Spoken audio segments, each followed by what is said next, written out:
আর মাত্র কয়েকদিনের অপেক্ষা, তারপর আসছে হিন্দু ধর্মের অন্যতম শ্রেষ্ঠ উৎসব শ্রী শ্রী জগন্নাথ দেবের রথযাত্রা উৎসব। কিন্তু বন্ধুরা, আপনারা কি জানেন 2026 সালের রথযাত্রা ঠিক কবে, কোন সময় পুজো করলে সবচেয়ে বেশি শুভ ফল পাওয়া যাবে? উল্টো রথ কবে, বিপত্তারিণী ব্রত কোন দিন পালন করবেন, আর রথযাত্রার দিন বাড়িতে কিভাবে শ্রী জগন্নাথ দেব, বলরাম ও মা সুভদ্রার পুজো করবেন? তাই আজকের ভিডিওতে আমরা সব কিছু পঞ্জিকা অনুযায়ী ধাপে ধাপে জানব।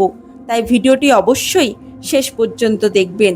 আপনারা যদি আমার চ্যানেলে নতুন হয়ে থাকেন তাহলে চ্যানেলটিকে সাবস্ক্রাইব করে পাশে থাকা বেল আইকনটি অন করে রাখবেন, কেননা আমি প্রতিদিনই এরকম জ্ঞানমূলক ভিডিও আপনাদের জন্য নিয়ে আসি। এবং কমেন্টে অবশ্যই লিখবেন জয় জগন্নাথ। চলুন বন্ধুরা, দেরি না করে ভিডিওটি শুরু করা যাক। প্রথমেই আমরা আলোচনা করব রথযাত্রার মাহাত্ম্য সম্পর্কে। প্রিয় ভক্তবৃন্দ, ব্রহ্মাণ্ডের পুরাণ সহ বিভিন্ন পুরাণে বলা হয়েছে রথযাত্রার দিন জগন্নাথ দেবের রথের দড়ি একবার স্পর্শ করা কিংবা একবার টান দেওয়া অত্যন্ত পুণ্যের কাজ। বিশ্বাস করা হয় এই পুণ্যের প্রভাবে জন্ম মৃত্যুর বন্ধন থেকে মুক্তি এবং মোক্ষ লাভের পথ সুগম হয়। এই কারণেই প্রতি বছর লক্ষ লক্ষ ভক্ত শুধুমাত্র একবার রথের দড়ি স্পর্শ করার আশায় রথযাত্রায় অংশ নেন। আমরা কম বেশি সকলেই জানি যে রথযাত্রায় 3টি রথ বের হয়। একটি হলো বলরাম দেবের রথ, একটি হলো সুভদ্রা দেবীর রথ এবং একটি জগন্নাথ দেবের রথ। তাই এই 3টি রথের প্রত্যেকটিরই আলাদা আলাদা মাহাত্ম্য রয়েছে। এখন আমি বলবো সেই 3টি রথের পরিচয় সম্পর্কে। আপনারা হয়তো অনেকেই জানেন না জগন্নাথ দেবের রথের নাম নন্দীঘোষ বা কপিধ্বজ। এই রথে বিরাজ করেন আরও 9 জন দেবতা, যাদের মধ্যে রয়েছেন গোবর্ধন, শ্রীকৃষ্ণ, নরসিংহ, রাম, নারায়ণ, হনুমান, রুদ্র প্রমুখ। এরপর আসবো বলরামের রথ, তার নাম হলো তালধ্বজ, কিছু স্থানে হলধ্বজ বলা হয়।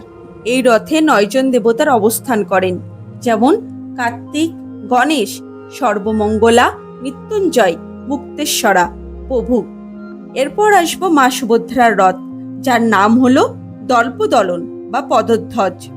এই রথেও বিরাজ করেন 9 জন দেবী, যেমন চণ্ডী, মাচণ্ডা, বনদুর্গা, শনি দুর্গা, শ্যামাকালী, মঙ্গলা, বিমলা প্রমুখ। তাহলে খুব সংক্ষেপেই আমি আপনাদের এই 3টি রথের বিবরণ সম্পর্কে জানাতে পারলাম। এবার চলুন জেনে নিই এবছর 2026 সালে উল্টো রথ কবে পড়েছে এবং এই উল্টো রথের রহস্য আসলে কি। রথযাত্রার পর 7 দিন ধরে জগন্নাথ দেব মাসির বাড়িতে অবস্থান করেন। এরপর যখন তিনি পুনরায় নীলাচলে ফিরে আসেন, সেই উৎসবকে বলা হয় উল্টো রথ বা পুণ্যযাত্রা। আবার অনেক পৌরাণিক কাহিনীতে এই উৎসবকে শ্রীকৃষ্ণের বৃন্দাবনের প্রত্যাবর্তনের প্রতীক হিসেবেও ব্যাখ্যা করা হয়েছে। চলুন বন্ধুরা, এবার জেনে নিই 2026 সালে রথযাত্রা কবে এবং উল্টো রথ করবে। তাই খুবই মনোযোগ সহকারে আমার কথাটি শুনবেন। বন্ধুরা, এবছর 2026 সালে 16ই জুলাই বৃহস্পতিবার পালিত হবে শ্রী শ্রী জগন্নাথ দেবের রথযাত্রা তিথি। রথ দ্বিতীয়া শুরু হবে 15ই জুলাই দুপুর 1টা 47 শেষ হবে 16ই জুলাই সকাল 11টা 46 তিথি অনুযায়ী 16ই জুলাই বৃহস্পতিবারই রথযাত্রা পালন করতে হবে। শ্রীধাম পুরীতেও এই দিনই মহাসমারোহে রথযাত্রা অনুষ্ঠিত হবে। বন্ধুরা, এবার আমরা জানব রথযাত্রার দিন শুভ সময়। বন্ধুরা, একবার জেনে নেওয়া যাক এই দিনের শুভ সময়গুলি। মহেন্দ্রযোগ, এই দিন মহেন্দ্রযোগ শুরু হবে প্রথম পর্বে ভোর থেকে সকাল 5টা 46 দ্বিতীয় পর্ব হবে সকাল 9টা 23 থেকে 11টা 16 পর্যন্ত। এই সময় পুজো, নতুন কাজ এবং শুভ উদ্যোগ শুরু করা অত্যন্তই শুভ। অমৃত যোগের প্রথম পর্ব শুরু হবে দুপুর 3টে 42 থেকে সন্ধ্যা 6টা 23 এবং দ্বিতীয় পর্ব শুরু হবে রাত 7টা 7 থেকে রাত 9টা 13 পর্যন্ত। তৃতীয় পর্ব শুরু হবে রাত 12টা 7 থেকে 12টা 52 পর্যন্ত। চতুর্থ পর্ব শুরু হবে ভোর 3টে 37 থেকে ভোর 5টা 5 পর্যন্ত। আশা করছি আপনাদের কাছে মহেন্দ্র যোগ এবং অমৃত যোগের সমস্ত সময়সূচি ক্লিয়ার। চলুন এবার জেনে নিই যে এবছর 2026 সালে উল্টো রথ কবে পড়েছে। রথযাত্রার ঠিক 7 দিন পরে অর্থাৎ 24শে জুলাই শুক্রবার পালিত হবে উল্টো রথ বা পুণ্যযাত্রা। এই দিন জগন্নাথ দেব মাসির বাড়ির থেকে পুনরায় মন্দিরে ফিরে আসেন। বন্ধুরা, এর মধ্যেই পড়েছে বিপত্তারিণী ব্রত। রথযাত্রা থেকে উল্টো রথের মধ্যবর্তী সময়ে যেই শনিবার অথবা মঙ্গলবার পরে সেই দিনই বিপত্তারিণী ব্রত পালন করা হয়।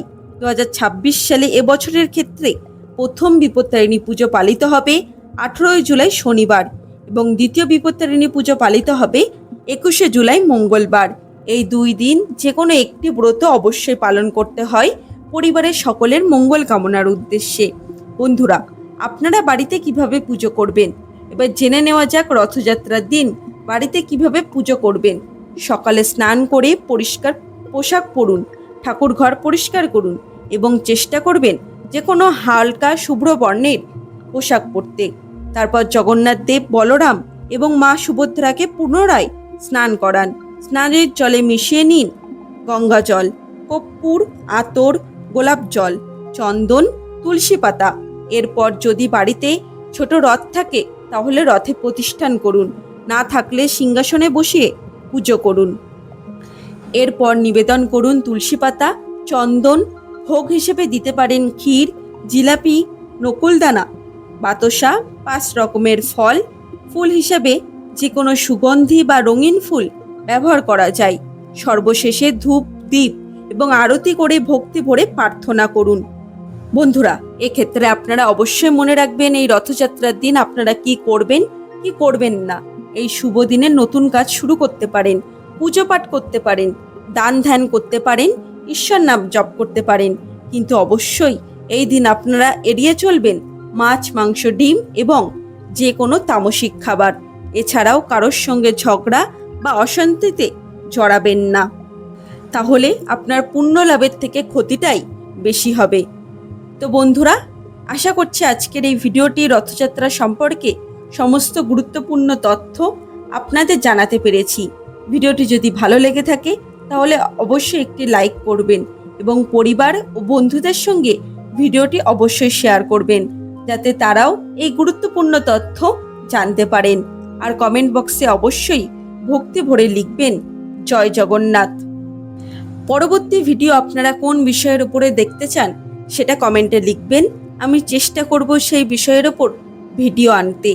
চলুন আজকের ভিডিও এখানেই শেষ করছি। দেখা হচ্ছে আবার একটি নতুন ভিডিওতে। ততদিন ভালো থাকবেন, সুস্থ থাকবেন।